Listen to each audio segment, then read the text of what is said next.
มีเครื่องเข้าไม้พอค่าจะมารีวิวให้เบิ่งนะจะมีตัวตัติโก้มีตัวท็อปเอมีสองรุ่นเครื่องหาค่าเข้าไม้จะมาอัปเกรดหรือจะมารีวิวอันแต่ละรุ่นให้เบิ่งนะ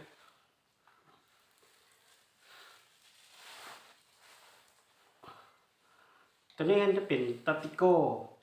ตัวออกไม้ล่าสุดปี2026ไว้ตัวนี้นะออกไม้ล่าสุด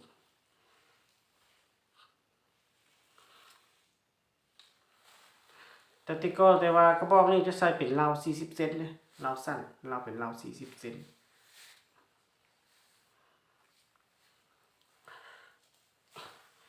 ตัวถังลมมันจะใส่เป็นถังคาร์บอน0.50 0.5 ลิตรเดี๋ยวนี้นะ0.5 ลิตรแล้วก็วาล์วมันเป็นแลบมันจะเป็นไซส์แลบ24แหวนให้แลบ24แหวนให้เป็นแลบที่เขาเจ้าแต่งนะแต่งมาให้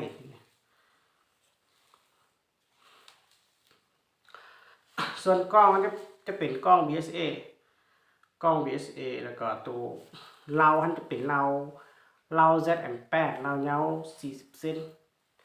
เราเป็นเราเบอร์2ยิงลูกเบอร์2นะทีเก็บเสียงเป็นของเก็กเต็กเก็บเต็กนี่จะมีตัวเบาแล้วก็ตัวนักนะตัวใดพอค่าก็มีแต่ว่าลูกค้าเขาเจ้าก็มักตัวเบากว่าเลยตัวเบาตัวนักเขาก็มีกัน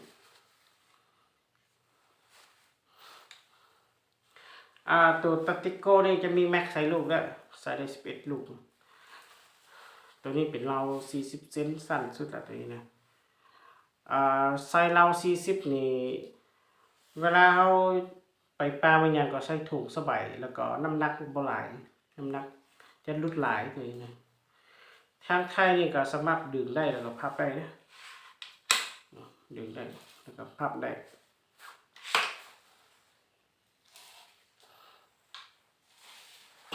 พับแบบนี้นะไม่แต่เวลาจะไปปลามันยังก็ไม่แต่พับไทยเข้าแบบนี้แล้วก็หันตัวเก็บเสียงนี่ออกก็ได้นะตัวนี้ตัวนี้เจ้าเฮ็ดมีเกี่ยวตัวเก็บเสียงเต็กตัวนี้เป็นตัวเบาเด้อตัวนักกว่านี้ที่กันราคาก็เดียวกันนี่เป็นเราเล็กนะเราเบอร์2สั้นสุดหลายที่ไหม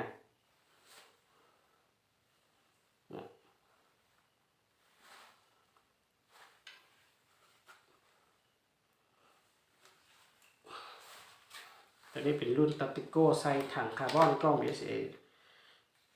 ถ้าว่าใส่เป็นแล็ก24แหวนนี่ราคาจะแพงกว่าหน่อยนึง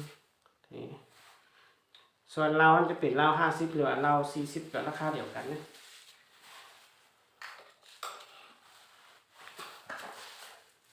ตัวที่2มันจะเป็นตัวท็อปแอร์แหละตัวนี้ก็ลูกค้าหลายคนก็ว่าอยู่เพราะว่าเรื่องน้ำหนักนี่เบาสุดแล้วปืนลมนะบ่ว่าตัวคอนโดนี่ตัวนี้เบาสุดแล้วเพราะว่าเดี๋ยวนี้คอนโดมันบ่มีแล้วโรงงานของเจ้าบ่ได้ผลิตมาให้ขายนะตัวนี้จะเป็นตัวท็อปแอร์ทางลมเป็นทาง0.5 ลิตรตัวนี้ใหญ่สุดเลยตัวนี้นะจะมีตัว 0.42 ส่วนวาล์วตัวนี้ไม่ได้อัปเกรดใส่นะถ้าว่าลูกค้าอยากให้อัปเกรดกระบอกนี่ก็มีอยู่ก็ได้อยู่แต่ราคาก็จะเพิ่มหน่อยนึงนะเก็บเสียงกิ๊กเต็กกันส่วนกล้องมันจะใส่เป็นกล้อง BSA กันตัวนี้นะตัวท็อป A ตัวท็อป A นี่บอลล็อกไก่ก็ตัง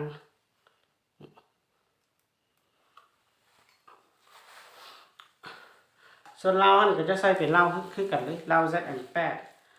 เราเป็นเราเบอร์2เราเล็กเด้อตัวเรามีรับประกันให้ลูกค้า6 เดือนตัวนี้บ่ได้ตัวอัพกิฟมือนี่บ่ได้เอามาใส่ซื้อมีเนี่ยแต่ว่าลูกค้าบ่ได้หันใส่ตัวนี้ไทยให้จะเป็นตัวท็อปแอร์นี่ก็พูดว่าแหละไทยจะมาแบบนี้ในโรงงานมาเลยตัวนี้ไทยน้อยแต่ว่าไทยแน่นที่สุดนะไทยแน่นสุดละเรื่องไทยแน่นนี่สู้บ่ได้ตัวนี้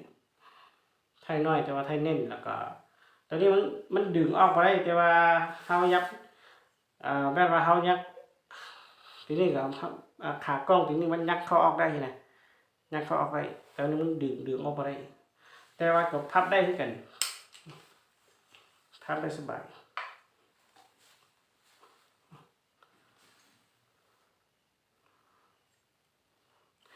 ที่หันเก็บเสียงออกเลยตัวนี้เก็บเสียงเราจะใส่เป็นตัวเบาเลยเพราะว่าลูกค้าหลายๆคนเขาจะมักตัวเบากว่าสั้นสุดแหละนี่นะก็คือเดี๋ยวกับตัวตัติโก้เลยนะสั้นกว่า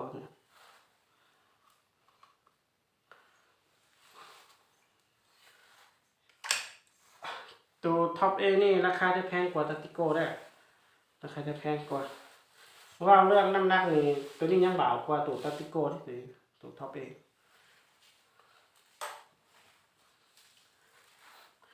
ตัวนี้ก็จะเป็นท็อปเอกันแต่ว่าตัวนี้จะเป็นตัวราว50 เซนนะตัวนี้ราว50 เซนกล้องกับถังเราไม่อย่างก็เป็นยี่ห้อเดียวกันแต่ว่าตัวนี้ตั้งว่าตัวนี้เป็นตัวราว50 เซนตัวนี้ราวยาวเลยนะราวยาวเลยเกี่ยวที่หันเก็บเสียงกับไก่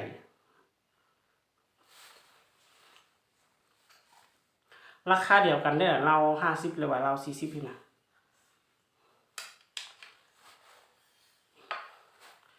ถ้าว่าลูกค้ามักตัวเราเงาก็ตัวนี้แหละเราเงานะน้ำหนักก็หลายกว่าด้วยนึงแต่ว่า